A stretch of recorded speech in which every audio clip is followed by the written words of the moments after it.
Hi there, welcome to the DemonView podcast. I appreciate you tuning in. Okay, so it's not Halloween yet, but today we're going to be talking about ghost hunting, like Zoink Scoops. You see, even as a young kid, I was really into all things paranormal. I actually wanted to be a ghost hunter when I grew up. I just didn't realize at the time that wasn't a real job and it didn't actually pay anything. However, I really do think there was a difference in my attitude back then compared to the other alleged ghost hunters I'd seen on television. You see, even as a kid, I didn't believe ghosts existed at all, and I wanted to prove that to people, that ghosts didn't exist. Now I have to admit my outlook hasn't changed one bit, and what's even more annoying to me now is that there's so many bad reality shows out there about ghost hunting. People using bad photography, zero scientific method, tacky gadgets, and bad decision making when they're trying to pass off their mind-numbing brainless antics as authentic. So in this podcast, I'm going to be busting one of those practices wide open and showing you how idiotic it is. So sit back, relax, and enjoy, because this is DemonView, and I'm about to bust the Estes method. Things just got a lot weirder in here. So ladies and gentlemen, sit back, relax, and enjoy. This is the DemonView podcast.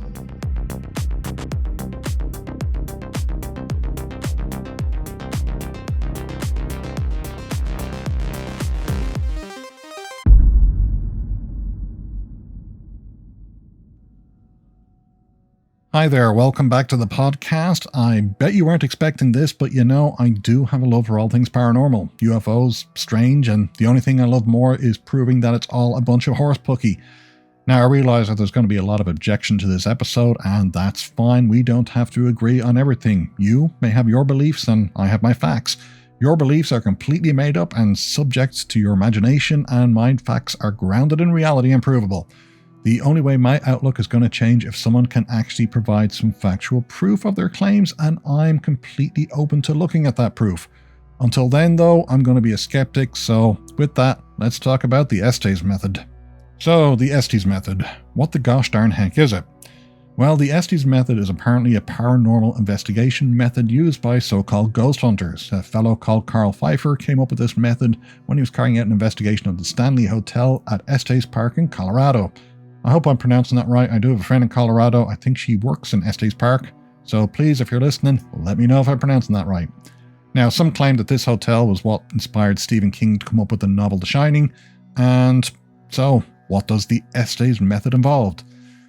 Well, let's take it point by point. It involves a couple of things. Number one, sensory deprivation. So the person is blindfolded so they aren't distracted by a visual stimulation or what's going on around them. And they will also wear a pair of noise-cancelling headphones to eliminate external sources.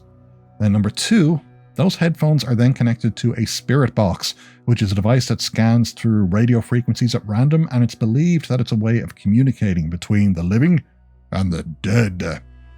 So while this is going on, other so-called ghost hunters will call out questions directed towards the dead, and the person using the Estes method apparently listens for answers mixed in among the white noise of the spirit box. So, what's wrong with this method? Well, just about everything you can possibly imagine, so let's get busting. So let's start with the sensory deprivation part, okay? True sensory deprivation actually takes place in a sensory deprivation tank. It's light-free, sound-free, it's water-filled with salt water, so you float in it. And that salt water is also kept at body temperature, so you're basically eliminating as much visual, audio, and tactile input as possible. Now, what happens when you do this? Well, since your body becomes accustomed to being bombarded, with tactile, audio, and visual stimuli 24/7, when you deprive your body of these things, it means your brain suffers from deprivation. And it freaks out, man. So it creates its own stimuli to make up for that lack of external stimuli. Yeah, that's right, you hallucinate. Your brain actually creates hallucination to make up for that lack of stimuli.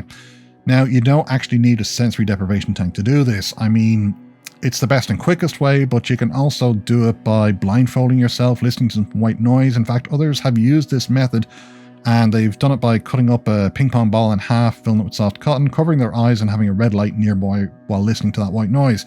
And this can also cause the mind to create hallucinations. And this is what the Estes method tries to do also, induce mild forms of hallucinations to the person who's blindfolded listening to white noise. They're cutting off both audio stimuli and visual stimuli thanks to those noise-cancelling headphones and the blindfold.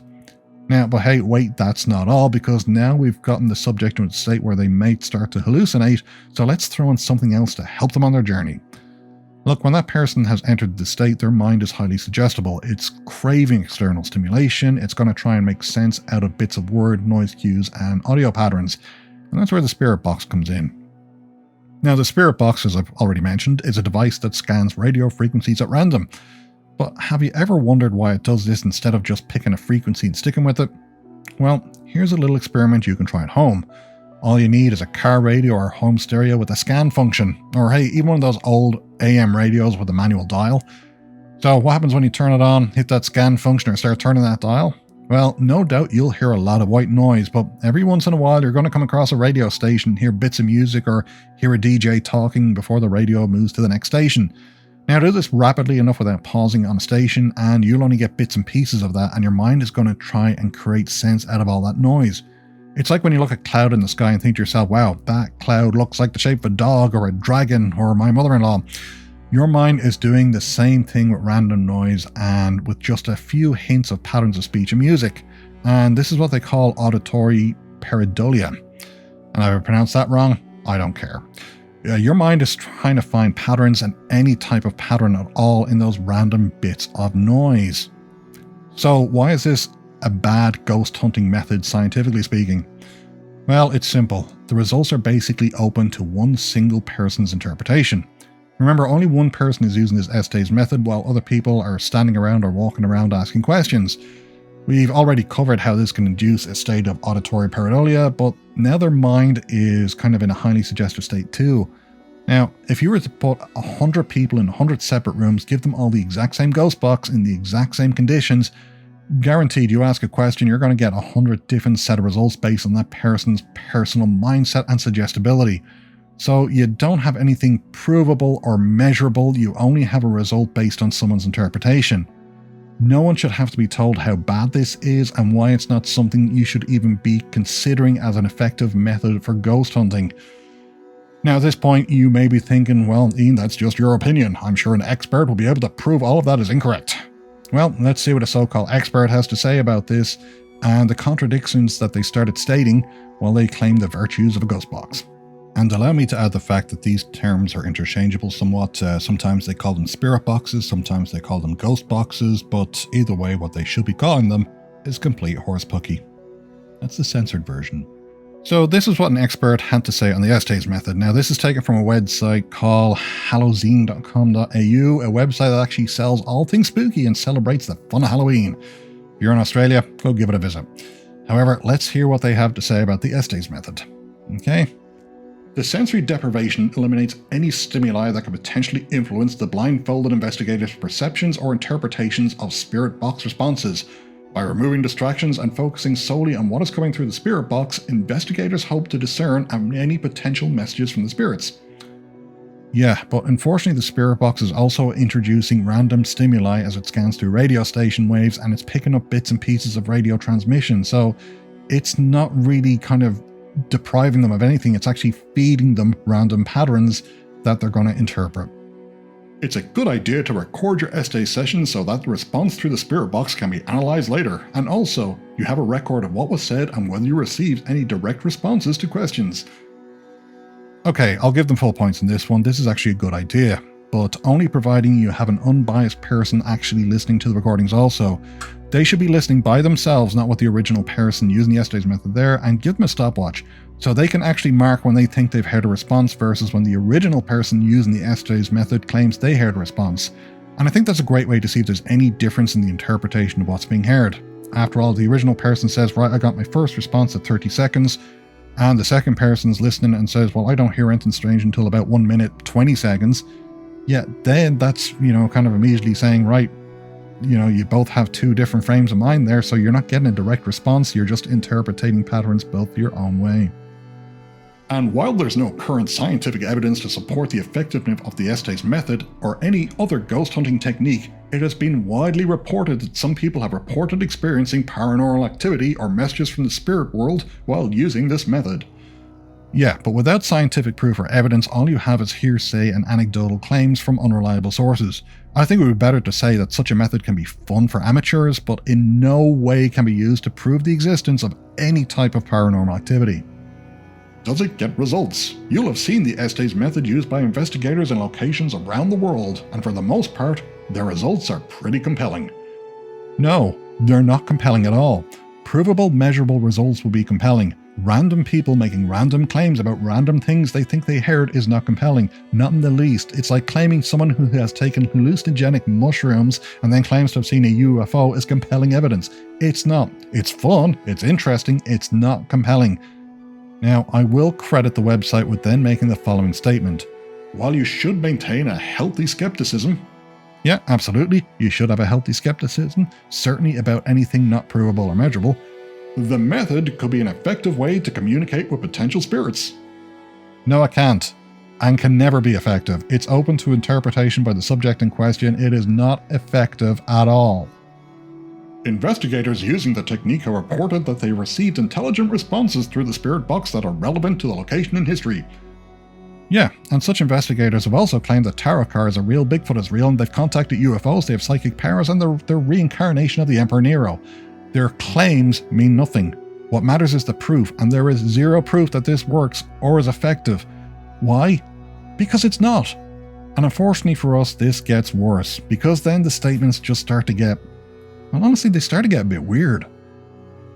We've personally used the method during numerous investigations throughout Australia and at the Conjuring House in Rhode Island, the Lizzie Borden House in Fall River, Penhurst in Pennsylvania, and also at the world-famous Clown Motel in Tonopah, among others, and we have to say we're big fans of it. Like other investigators using this technique in the field, we have experienced direct responses to questions that cannot be explained other than messages from spirits.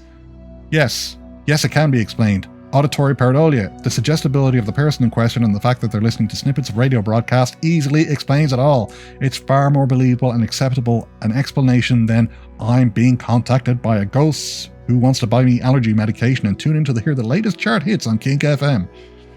Oh, but wait, that's not all, because then the claims start. We've heard footsteps or whispers in the same room we're investigating, even when we're alone in that room and a fellow investigator asking questions in the next room. So you heard footsteps in the room you're investigating. Was this while you were wearing noise-cancelling headphones and listening to white noise? Or maybe this was an investigator who was not using the Estes method but fully admits there was an investigator in the next room, probably walking around. I mean, people just aren't good at keeping still when they're bored shitless. I mean, when they're ghost hunting. Some other investigators have also reported they felt a cold breeze in their skin while using the Estes method, even though there was no obvious explanation for it. Okay, let's see if I can explain a cold breeze that was felt during these in-depth investigations. Are you ready?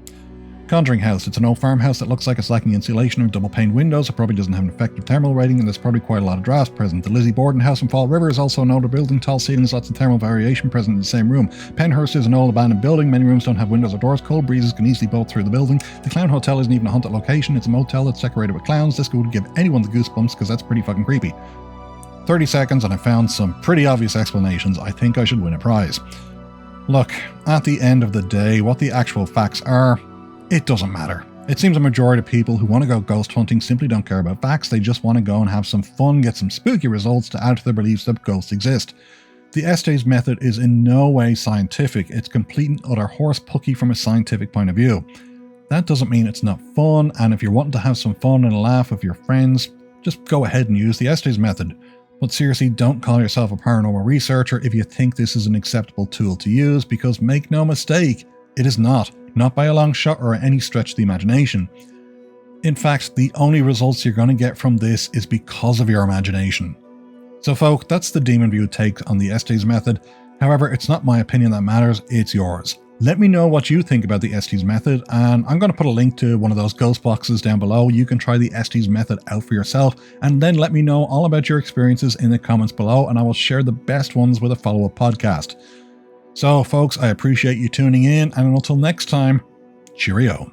Things just got a lot weirder in here. So ladies and gentlemen, sit back, relax, and enjoy. This is the DemonView Podcast.